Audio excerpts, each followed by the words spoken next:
The Twins are taking on the Braves, and it looks like a minor league team is facing a big league team. Let's talk about it. This is Locked On Twins. You are Locked On Twins, your daily Minnesota Twins podcast, part of the Locked On Podcast Network, your team every day.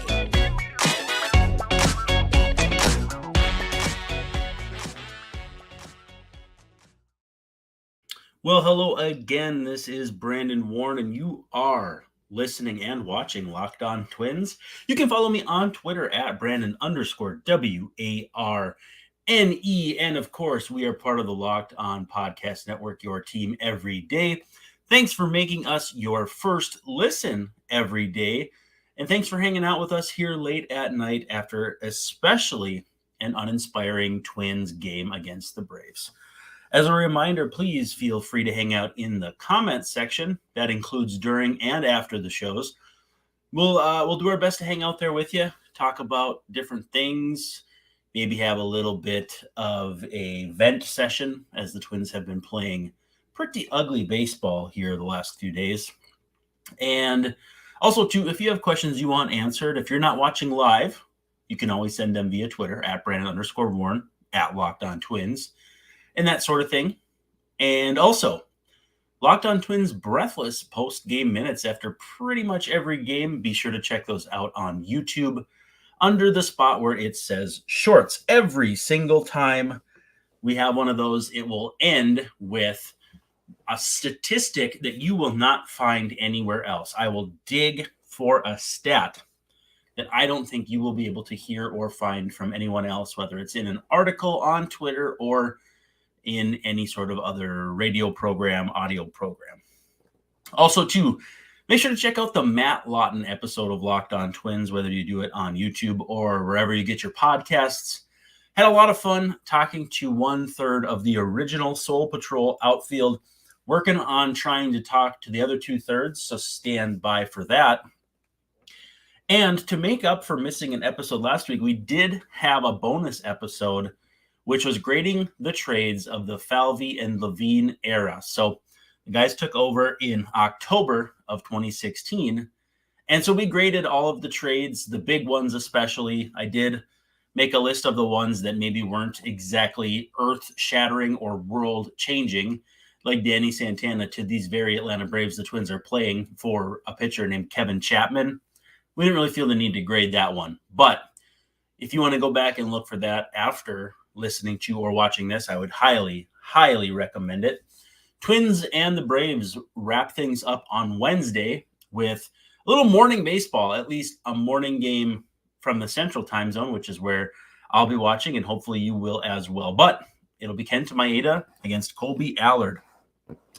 Allard, a lefty who's going to be coming off the 60-day IL to make his 2023 Major League debut. He is back with the Braves after a very brief stretch with the Rangers, but original Braves draft pick. We'll talk more about him in our final segment. But if you want to catch every pitch of the Twins' hometown broadcast with SiriusXM on the SXM app, just search Twins.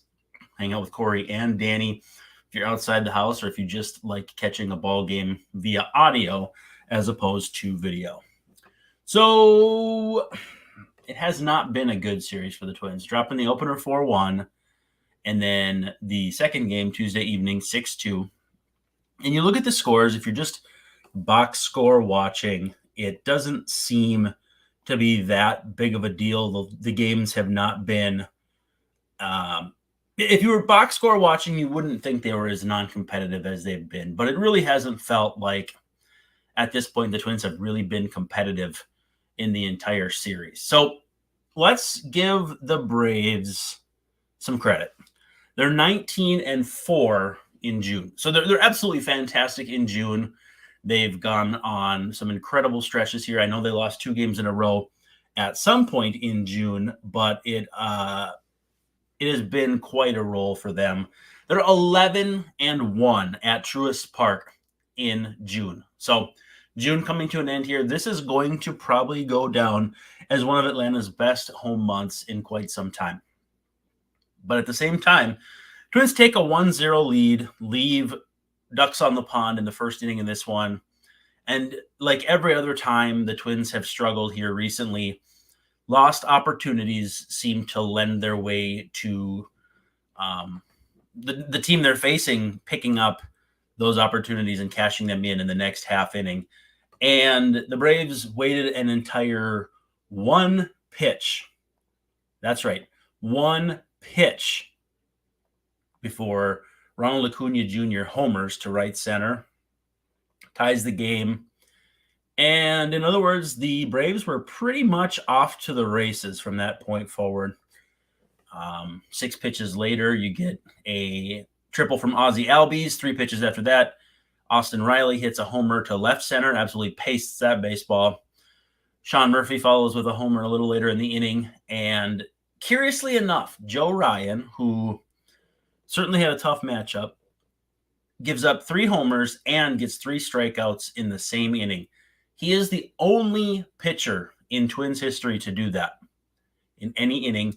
And that was our fact that you will not hear anywhere else from the post-game minute tonight. So hopefully if you didn't hear that, you're hearing it now. Quite a roller coaster ride for Joe Ryan early on. Acuna comes back, going back-to-back with Michael Harris. And in the second inning, and that was it. So from that point on, Joe Ryan and friends shut down the Braves, but the Braves straight up outclassed the Twins in this one 6-2. And you watch these teams play, and it's like they're not even on the same or in the same league. I want to talk more about that here a little later in the show, but you look at the games, and I'm a generally positive person. I can look on the bright side of a lot of things when it comes to baseball, and that's hard. Baseball is a game of failure. But even like the positives you look at with this team right now feed into negatives. You look at Edouard Julien getting on base 3 times in this one, and you're like, yeah, well, 123 weighted runs created plus, but he can only play if it's DHing, which means Buxton is out of the lineup, or at second base where he's an absolute liability defensively. So even their positives have negative tinges to them, to the point where it's just, again, I know they're still in first place by a half game. The Guardians pulled off a come-from-behind win over the Royals. It was a very low-scoring game. I think it was 2-1. So in theory, if the Twins get swept by the Braves, they could very easily go into their off day on Thursday, not in first place. And it's been quite some time since the Twins haven't been in first place. There's not that many positives to glean from this one. Twins strand 9 runners, go 0 for 10 with runners in scoring position. I believe Correa himself, Carlos Correa, who's been absolutely dreadful with runners in scoring position this season, was 0 for 3. So 0 for 10 comes out to 2 for Kepler, 2 for Buxton, 3 for Correa, and then empty plate appearances from Vasquez, Kirilloff, and Michael A. Taylor. The approach has been absolutely dreadful for quite some time now, and a couple of them that I honed in on were Christian Vasquez on a 3-1 pitch, waving at something not even close, and then swinging through something also not close, 3-2. Alex Kirilloff had, I want to say it was a 2-0 swing at a pitch not near the strike zone. It was looked like a 2-seam fastball that kind of darted away from him. And it just, to me, I don't get it. These are foundational baseball strategies that kids in 10th grade know. You're up 2-0, hunt a pitch that you can handle. Instead, you get Michael A. Taylor swinging through a fastball on his kneecap, or a sinker on his kneecap. It's just like everything that you've ever known about the game goes out the window.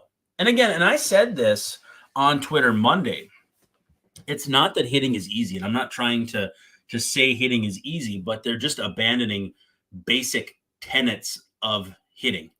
Like, don't get it twisted. Spencer Strider is a tremendous pitcher. He leads the entire league, both leagues, in strikeouts. Twins lead the planet in strikeouts as well. So naturally, it was going to be a tough assignment. But again, like the Twins just take themselves out of so many plate appearances that I don't know where you even go from here, because it just feels like you're not even watching professionals. And again, I know it's not easy, and I don't want to sound like I'm dogging professionals who have more skill than they lose more skill in batting practice taking any bad swings than I'll have in my entire life, as far as good swings.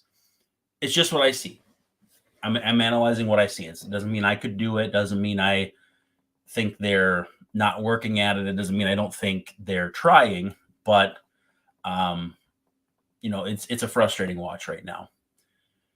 With that said, eBay Motors is a wonderful sponsor of ours. For a championship team, it's all about making sure every player is a perfect fit. And it's the same when it comes to your vehicle. Every part needs to fit just right. So next time you need parts and accessories, head to eBay Motors. With eBay Guaranteed Fit, you can be sure every part you need fits right the first time around. Just add your ride to My Garage and look for the green check to know the part will fit or your money back. Because just like in sports, confidence is the name of the game when you shop on eBay Motors. And with over 122 million parts to choose from, that is not a typo. That's a lot of parts, guys. You'll be back in the game in no time. After all, it's easy to bring home a win when the right parts are guaranteed. Get the right parts, the right fit, and the right prices on ebaymotors.com. Let's ride. eBay Guaranteed Fit only, available to U.S. customers. Eligible items only. Exclusions apply.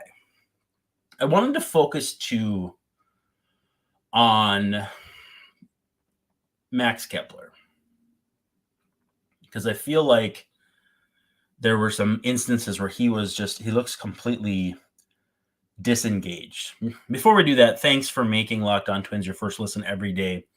Every day's Swing Back Wednesday. We'll wrap up. We'll put a bow on the Braves series. We'll look ahead to the Orioles a bit and prepare you for Thursday's off day.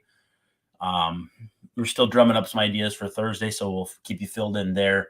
Off days are always interesting as far as content, so we'll figure something out there.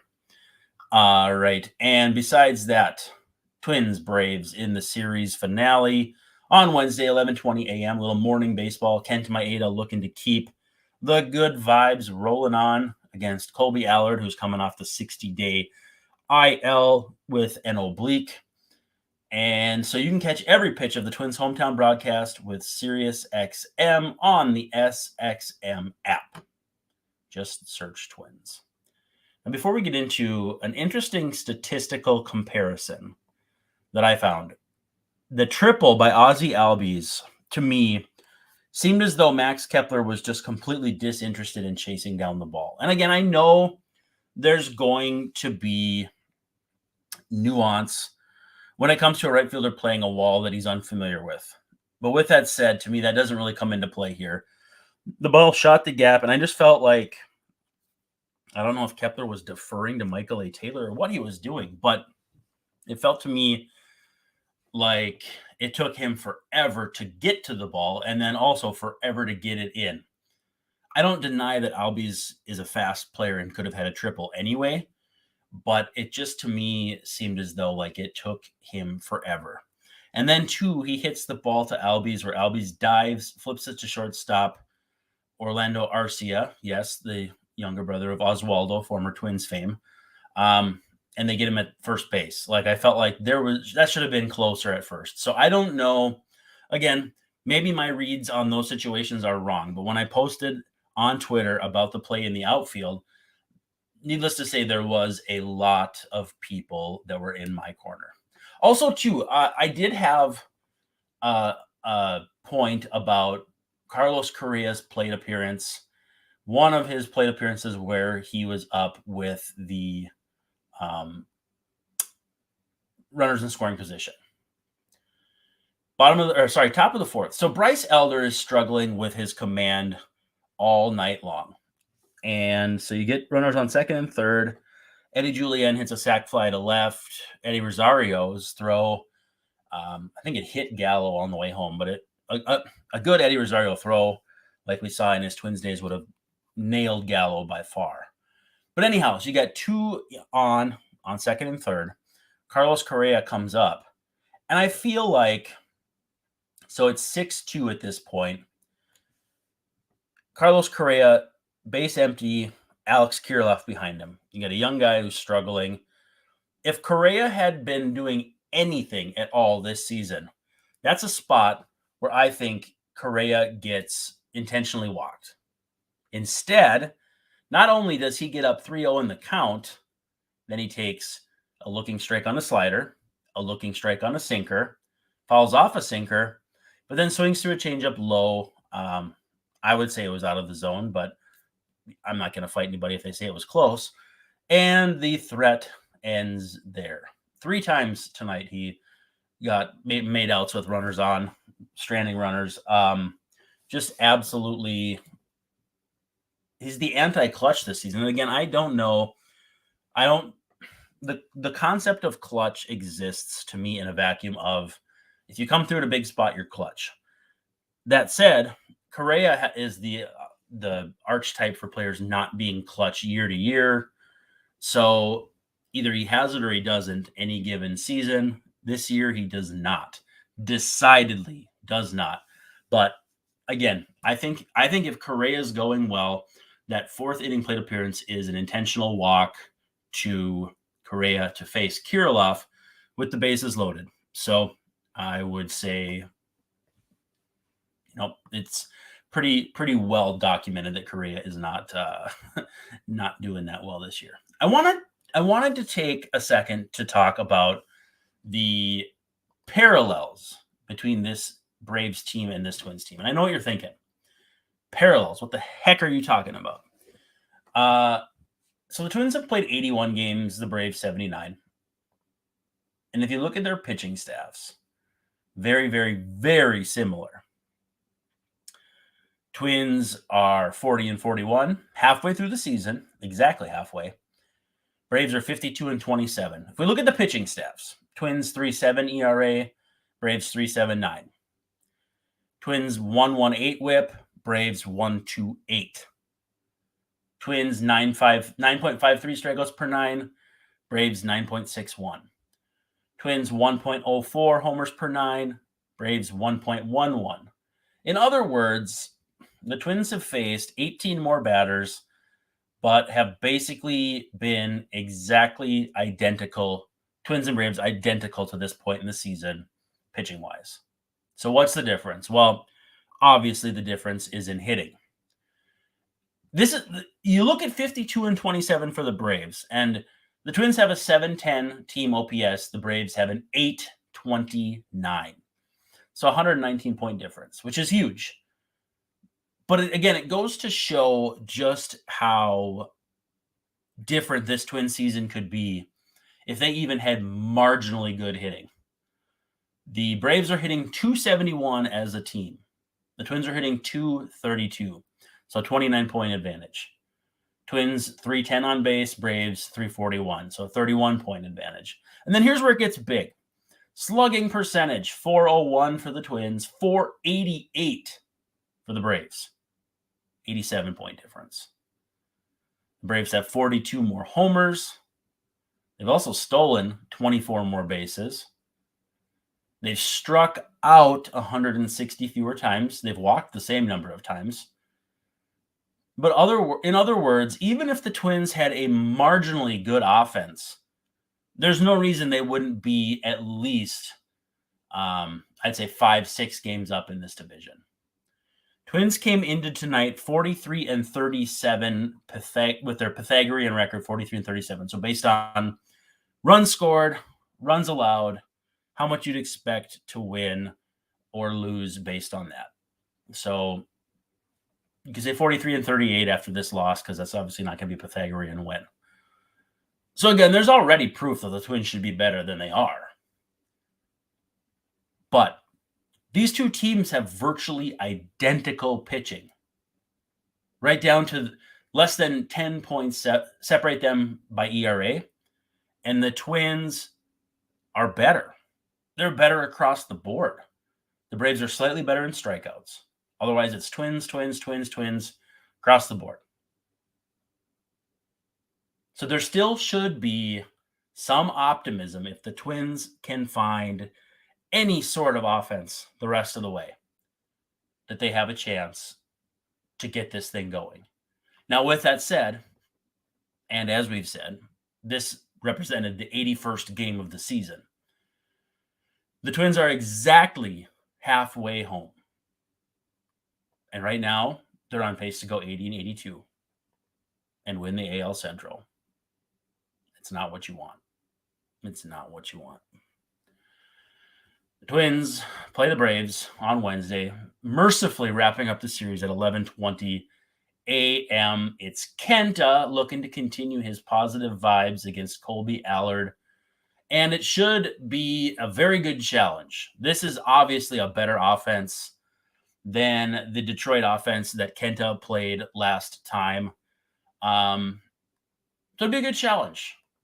But with that said, he'll be looking to keep the positive vibes going as he takes on Colby Allard, a lefty coming off the 60-day IL with an oblique.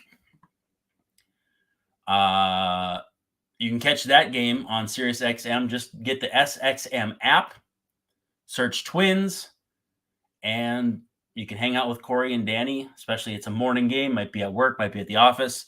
If you can't sneak a peek on the TV, this is the next best way to go. Also, too, thanks for making us your first listen every day. Come back a little later tomorrow. We'll have a breakdown tomorrow afternoon, heading into the off day. Now, when we look back at Joe Ryan's start, and he got bombed early, and again, we said 3 home runs, 3 strikeouts in the first inning. He's the only Twins pitcher to do that in the same inning in team history. There's a very, very good reason why the Braves were a really bad matchup for Joe Ryan. So Joe Ryan throws a shutout, complete game shutout last time out, with mostly fastballs. And that's been his MO. That's been his sweet spot, right? No team in baseball this year has hit fastballs better than the Atlanta Braves. They are the only team with an OPS over 900, 905. They've got an MLB high 85 home runs against fastballs this season, an MLB high 167 extra base hits against fastballs this season, and their 295 batting average trails only the Washington Nationals, which is hard to believe because the Nationals are terrible. But we maybe should have seen this coming. Joe Ryan, fastball against this Braves offense. And you look at this Braves offense top to bottom, it's not surprising it's a good offense. And so the difference between that offense and the Twins offense, it's not just health. Like, I believe if the Twins offense can get healthy, get Jorge Polanco back, get Byron Buxton feeling good, this can still be a solid offense. You know, you look at the runs scored per game. I look at the fact that the Twins have scored 4.23 runs per game. There are 9 teams who have averaged fewer runs per game this season. I can't fathom 9 offenses scoring fewer runs on a nightly basis. But every single AL Central team is part of that 9. So there's 4 other AL Central teams and then 5 other teams altogether. It's astonishing to me that there are that many offenses worse than the Twins this year, based on just what we've seen from them night in and night out. It absolutely floors me. But if they can get the offense going, this pitching has been good enough for this to still be a very, very good team. And again, we'll be scoreboard watching tomorrow after whatever happens with the Twins game, because if the Twins drop it, they'll go into Cleveland's game tomorrow with a virtual tie for the division. Twins would be 40-42. Cleveland is 38-40. Twins 40-41, half game up. So Twins are 2 games up in the win column, 1 game back in the loss column. That'll all even out here before the end of the season. Twins also getting prepared to go to Baltimore. We'll talk about that here in just a moment. But Colby Allard, lefty, will take the mound for the Braves, announced after the game. Not a terribly big guy, not a big fastball guy. Also, too, coming off the 60-day IL with an oblique. We'll see if his stuff is what it's been in the past. So Allard actually was originally in the Braves system, got traded from the Braves to the Rangers for reliever Chris Martin, and then was traded back this last offseason for, believe it or not, old friend Jake Odorizzi. He's got some big league experience. He got absolutely pasted with the Rangers last year. 1-2, 7.29 ERA in 21 innings. Gave up homers by the bushel, by the bucket load. In fact, we'll go back and look at his splits because the opponents absolutely crushed him last year. 266 average, 322 on base, 650 slugging percentage, 9 home runs allowed in only 87 plate appearances. So basically every trip he faced through a batting order last year with the Rangers, he allowed a home run. Righties absolutely feasted on him with a 710 slugging percentage. But again, different pitcher, different year.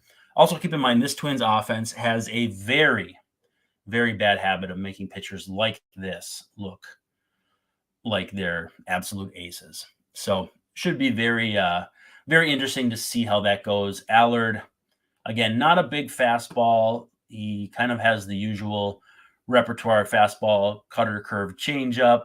We'll see if that changes at all, though, this year with the sweeper classification, if he'll add any of that. Maybe his cutter is a little longer and a little less, little different shape. But we'll see how that goes. Allard, though, big league career, 6.07 ERA in 232 innings. So not expecting a ton from him.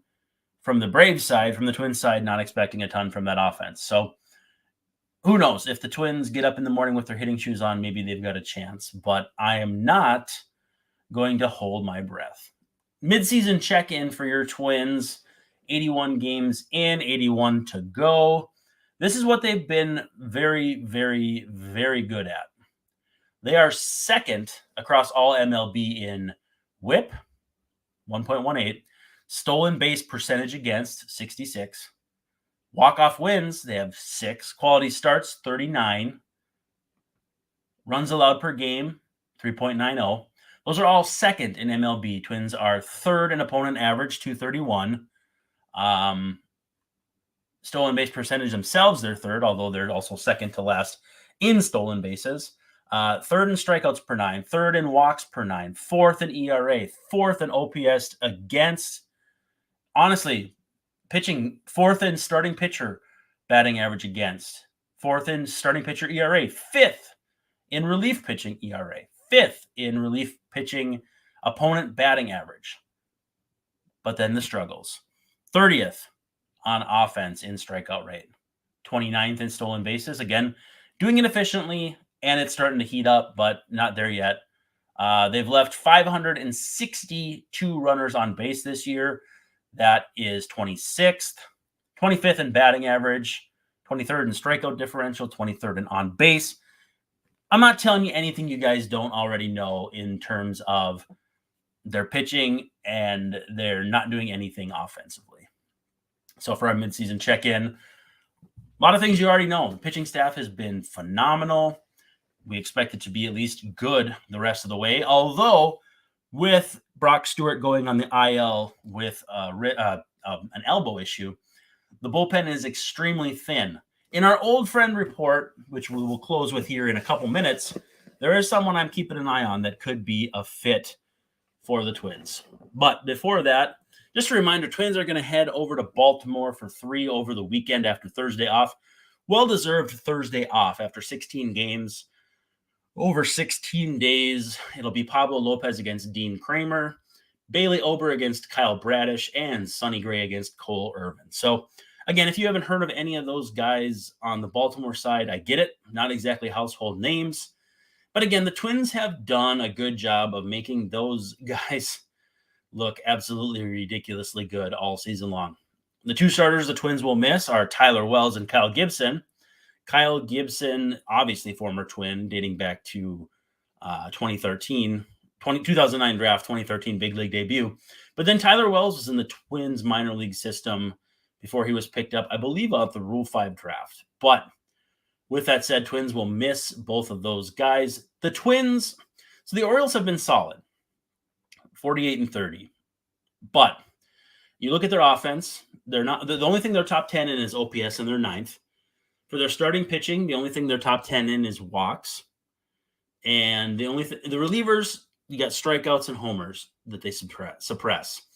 But overall, this is not an Orioles team that should roll over the Twins on principle alone. With that said, if the Twins don't show up, they're going to get crushed, just like they have in this Braves series. And I thought about this too. The Braves look like they play with so much more joy than the Twins. And again, the fact that they are 52-27, of course you're going to have more joy. But I don't think it's just the records. I think the fact that the Braves just play a different brand of baseball and are having more fun while the Twins look like a bunch of stiffs out there. It's a stark contrast right now. Stark. Very, very different. And at some point, somehow, the Twins need to get back to having fun playing baseball. And it's hard because obviously they're losing, and it's hard to have fun when you're losing. But right now they look miserable out there. Absolutely miserable. So I don't know how the Twins get back to that end of things. I don't know how they get back on track. Maybe it's an off day thing, but need the Twins to pick up a win in the finale, salvage a last game of the series, and at least then go into Baltimore with at least a share of the division lead. Tonight's old friend update is about Michael Fulmer. So Fulmer was a Twin very briefly last year. He was traded for Sawyer Gipson-Long, a pitcher in the Tiger system now who's doing okay, has battled some injuries. I think he's on the shelf right now, but has given up a ton of homers. Anyway, Michael Fulmer has been working middle relief for the Cubs, and the last you might have checked, he was getting absolutely crushed. On May 27th, literally exactly a month ago, his ERA was 7.84. In fact, there was somebody on Twitter who was a fake account, parody account, that had said that the Cubs had DFA'd him. Wasn't true, but since then, 13 appearances over the last month with a 0.66 ERA, 474 OPS against, and a 15-6 strikeout to walk ratio in 13 2/3 innings. So he's almost certainly going to be traded. He should not face lefties. He's got a 937 OPS against, but he might be a cheap trade asset for someone. Hint, hint. You certainly have a Twins team that is a little short on arms with Brock Stewart out. This does not feel like a situation where a team is going to hold out for top value. It's not going to be a guy who's going to return a ton of value. So I don't know. Pick up the phone, guys. I'm just saying, Michael Fulmer can probably help you. With that said, that's a wrap for this edition of Locked On Twins. You can follow me at Brand_Warren. At Locked On Twins gets you to follow the show. If you're an everydayer, check back. We'll get you through the Brave series, preview the O's series, and get you to the off day on Thursday.